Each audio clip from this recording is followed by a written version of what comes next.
Hey, how we doing today, guys? Today I wanted to talk about my top 5 list of games that are going to be coming out in 2021. So let's go ahead and get into it.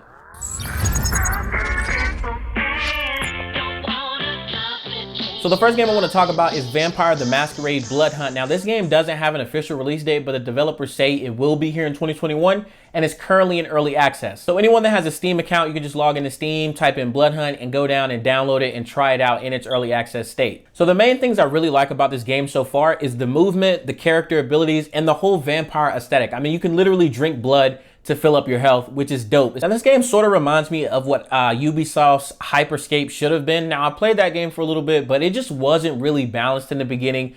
And it was to the point where the movement was just a little bit too fast. I feel like Blood Hunt did a really good job of making the movement and the gunplay and the abilities fit really well together, even in this early access build. Another thing I was really hype about was the fact that this game supports AMD's Fidelity FX Super Resolution, which if you don't know what that is, it's kind of like AMD's version of DLSS, but it's accessible to any type of GPU, not just AMD GPUs. And that really excited me because while it's been out for a little bit now on select games, there hasn't been a game that I was really excited about or that was competitive enough that I wanted to play and be able to test out this feature. Now, when this game actually releases in 2021, I feel like you should download it. Number one, because it's free to play. Number two, because all of the things I just said.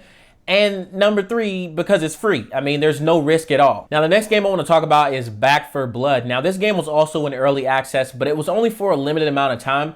And I didn't know that when I was trying to download it and play it. So I only got to play it for like 3 or 4 different games.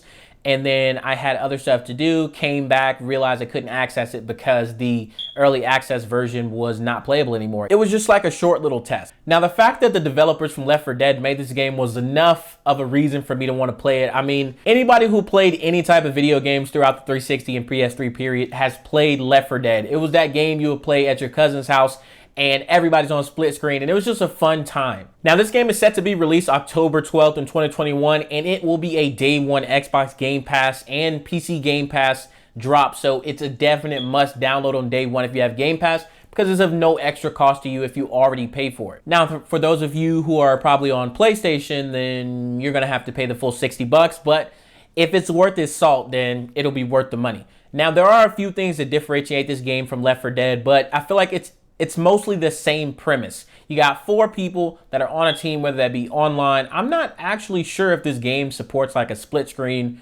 or something like that, but I know for a fact you can play multiplayer online, random lobbies, create your own lobbies. Now, I feel like the main thing that differentiates this game from Left 4 Dead is this cool like card system that lets you get different perks, and the fact that it has this new ramped up AI, and they also have their own cards to give the zombies different perks and different abilities and things of that sort, which I think will make this game much more replayable. Not that Left 4 Dead wasn't replayable. I mean, I played it tons and tons of times. Like, I could literally like walk through the map with a blindfold. I played it so many times. But I think this will make the game much more replayable. And I feel like now that a lot more people are playing online, it'll give it that extra push that it needs to stay a viable game for years to come. Now, like I said, this game will be on Game Pass day one, so it is a must download for me, and I'm pretty sure plenty of other people who have Game Pass. Now, if you're on PlayStation, like I said, you're just out of luck. Honestly, you're just out of luck. But definitely go check this game out. It was really fun in the few games that I did get to play. Alrighty, so number 3 is Dying Light 2. Now, this is a must down. I don't care if this game costs $100. I would still be playing. No, I probably wouldn't be paying for this game. Let me not lie to you. But I will definitely be paying full price. Now, it's unclear if this game is going to come to Game Pass. There's been just so many different articles, but most of them are saying that there hasn't been an official announcement to say it is coming to Game Pass. But that doesn't matter to me because I'm going to pay for it anyway. Now, if you haven't played Dying Light number 1, like, stop whatever you're doing right now and go download it. Like, it's not that expensive anymore. Yeah, like, you can pick up the first game for like $10, $20. It's not expensive at all. Go play this game. It's basically like an open world survival zombie killing with some like RPG elements like crafting and skill leveling. Like, it's literally the game of my dreams. Like, it was a fun game. I replayed through the campaign 3 times, I believe. I played it twice on Xbox, and then I played it once on PC. And it doesn't get old. Like, it's a fun game, and there's so many different ways you can go about doing things. It's really fun. Now, they've hyped up Dying Light 2, and like so many other people, nobody knew that this was even going to come. Like, so many people wanted this game, but it was just so unsure for so long if it was ever even going to come. So a lot of people, not unlike myself, just gave up on it. But now that there's been all of this news and it's supposed to release this year on December 7th, 2021, I hope that nothing happens to make this game get delayed, because it is going to be a day one download. I'm calling off work and I'm going to sit down and play it all day. So I don't think I have to tell you if you should download this game. You should go download this game. You should go buy this game when it drops on December 7th. And I know you're going to like it. There isn't room for you to not like this game. You're going to like this game. So Dying Light 2, December 7th, go download it. It's a must cop. Now, next I want to get into Forza Horizon 5. Now, I haven't really played racing games in a really long time, but I recently got really bored and ended up buying a racing sim wheel, the Logitech G29, and I downloaded Forza Horizon 4. Now, keep this in mind.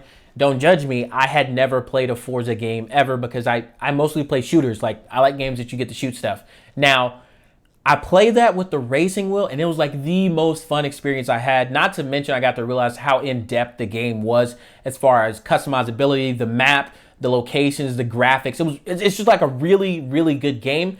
And from everything they've released on this game, it's going to be better, like at least 2 times better. And it's going to be a day one drop on Game Pass on November 9th. So like most of these games on this list, it's going to be a day one download. Like there's going to be a lot of time in the rest of this year where I'm just not going to want to do anything but stay at the house and play these games, especially if they live up to all the hype that surrounds them right now. Now, actually a little bit about Forza 5. This one is supposed to be placed in Mexico. If you haven't seen the gameplay trailers and all of that stuff, you need to go check it out. It looks absolutely beautiful. They've done some photo magic start. They've done a lot. Like they've done a lot of different things, but they've done this really cool like 12K image capture of the sky so that it replicates that in the game.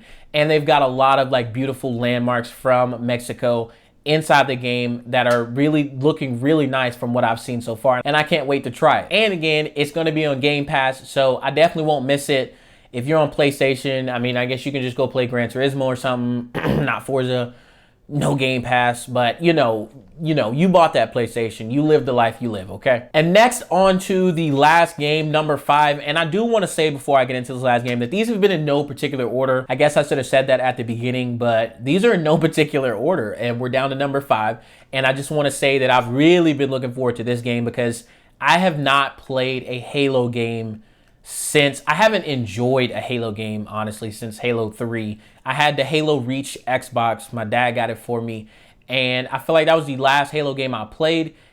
And I wanted a Halo game that was more recent and had better graphics. And hopefully this game can live up to my expectations. Now, I believe that Halo Infinite is on its second flight. It should be coming out soon. I've been really tracking, keeping up with all of the game data on this.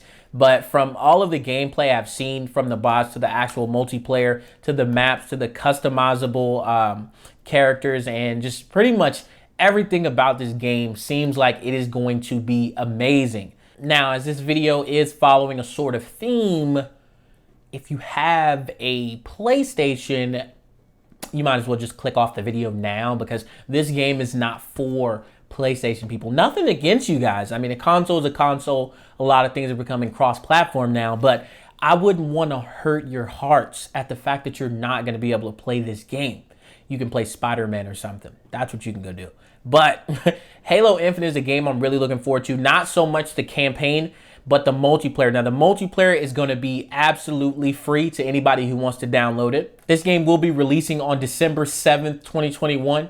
And again, like the trend that this video has been following, this will be a day one download, and I will be calling off work on that day. I hope my employers don't see this video, but I'll be calling off work on that day to play Halo Infinite all day long. But seriously though, I don't have to really say too much about Halo because it is Halo. There are a few things that have changed. It's more recent. It looks absolutely amazing. But Halo is Halo, and I hope it plays like a Halo game, only updated, a few things that may need to be changed. But as far as the game goes, from what I've seen from gameplay videos and developers talking about the game on dev streams and stuff like that, it looks like it's going to be an absolute must cop. Now that is the end of the video. If you guys enjoyed the video, make sure you hit that like button down below. If you want to see more videos like this in the future, go ahead and hit that subscribe button. I'm always looking for people to join the family. Thank you so much for watching again. Take it easy.